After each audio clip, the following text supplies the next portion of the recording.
उत्तर प्रदेश की कानून व्यवस्था का मॉडल अब दूसरे राज्यों के लिए भी अध्ययन का विषय बनता दिखाई दे रहा है। अपराध और माफिया के खिलाफ सख्त कार्रवाई को लेकर चर्चा में रहे योगी मॉडल को समझने के लिए पश्चिम बंगाल से अधिकारियों का एक दल उत्तर प्रदेश पहुंचा है। सवाल ये कि आखिर यूपी मॉडल में ऐसा क्या है जिसकी चर्चा बंगाल तक हो रही है, और क्या बंगाल सरकार भी अब कानून व्यवस्था को पटरी पर लाने के लिए योगी मॉडल की तरफ बढ़ रही है? देखिए।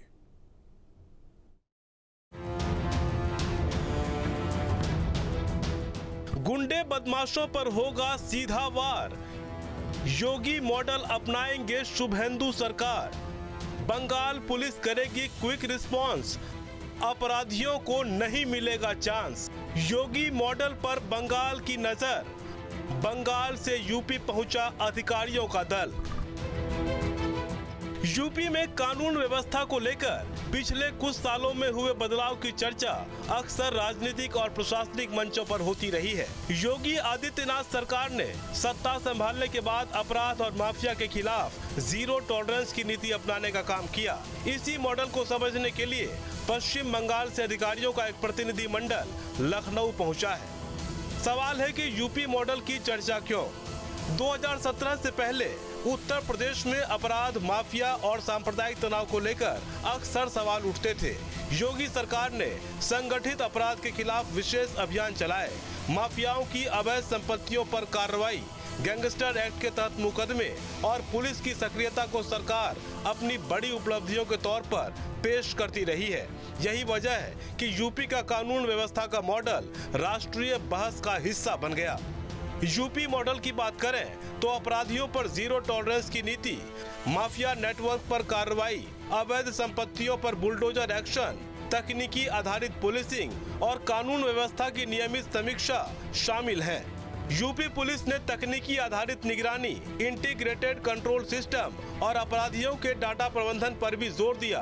सरकार का दावा है कि इससे अपराध नियंत्रण और कानून व्यवस्था बनाए रखने में मदद मिली। इसी व्यवस्था का अध्ययन बंगाल के अधिकारी कर रहे हैं। अब सवाल ये भी है कि बंगाल को इसकी जरूरत क्यों पड़ रही है। पश्चिम बंगाल में हाल के वर्षों में कानून व्यवस्था और राजनीतिक हिंसा को लेकर लगातार बहस होती रही है। ऐसे में प्रशासनिक स्तर पर बेहतर पुलिसिंग और अपराध नियंत्रण के मॉडल की तलाश भी जारी है। माना जा रहा है कि इसी मकसद से अधिकारियों की टीम लखनऊ पहुंची है कि बंगाल पुलिस अपराध नियंत्रण की रणनीति, पुलिस प्रशासन का समन्वय, माफिया विरोधी अभियान, तकनीकी आधारित निगरानी और त्वरित कार्रवाई की व्यवस्था के बारे में बारीकियां समझ रही हैं। हालांकि उत्तर प्रदेश और पश्चिम बंगाल की सामाजिक, राजनीतिक और प्रशासनिक परिस्थितियां अलग हैं, इसलिए किसी मॉडल को पूरी तरह लागू करना आसान नहीं होगा। लेकिन प्रशासनिक विशेषज्ञ मानते हैं कि अच्छी व्यवस्थाओं और सफल प्रयोगों से सीख लेना हर राज्य के लिए फायदेमंद हो सकता है। बंगाल के अधिकारियों के यूपी दौरे ने राजनीतिक चर्चाओं को भी हवा दे दी है। बीजेपी इसे यूपी मॉडल की सफलता बता रही है, जबकि विपक्षी दल कानून व्यवस्था को लेकर अलग अलग दावे कर रहे हैं। लेकिन इतना तो तय है कि इस दौरे ने एक बार फिर यूपी मॉडल को राष्ट्रीय चर्चा के केंद्र में ला दिया है। जहाँ जहाँ चुनाव होता है, योगी आदित्यनाथ की भारी डिमांड रहती, और उस डिमांड के पीछे का कारण ये कि उत्तर प्रदेश जिस व्यवस्था से पिछली सरकारों में गुजर रहा था, अपराध चरम पर था, निवेश जीरो था। योगी आदित्यनाथ की कानून व्यवस्था के मॉडल ने एक ऐसा मॉडल खड़ा कर दिया कि लोग उसको योगी मॉडल कहने लगे। बहुत सारे मॉडलों की चर्चा देश में होती है, लेकिन योगी मॉडल ने एक अपना विशेष स्थान बनाया, और हर सरकार दर सरकार जो बन रही है भाजपा के नेतृत्व में, वहाँ हर जगह जनता चाहती है कि योगी मॉडल लागू हो। ये तो याद होगा ना कि अखिलेश यादव ने सब चीज़ें बनाई थी। नाम बदल दीजिए, अलग बात है किसी चीज़ का, लेकिन जब अखिलेश यादव की सरकार थी तब ये सब चीज़ें बनी थी।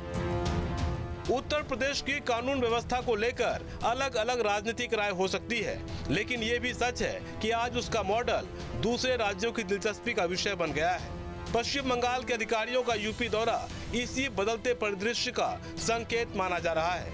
ऐसे में आने वाले दिनों में ये भी देखना जरूरी होगा कि यूपी में कानून व्यवस्था के मॉडल का पश्चिम बंगाल की कानून व्यवस्था पर कैसा असर दिखता है। Team news tape. आपके मोबाइल पर तुरंत आएगी ब्रेकिंग न्यूज। स्क्रीन पर सबसे पहले दिखेगी बड़ी खबर, देश दुनिया की हर खबर एक जगह। अब आपके मोबाइल पर तुरंत फटाफट इंस्टॉल कीजिए न्यूज़ नेशन ऐप और रखिए खुद को अपडेट।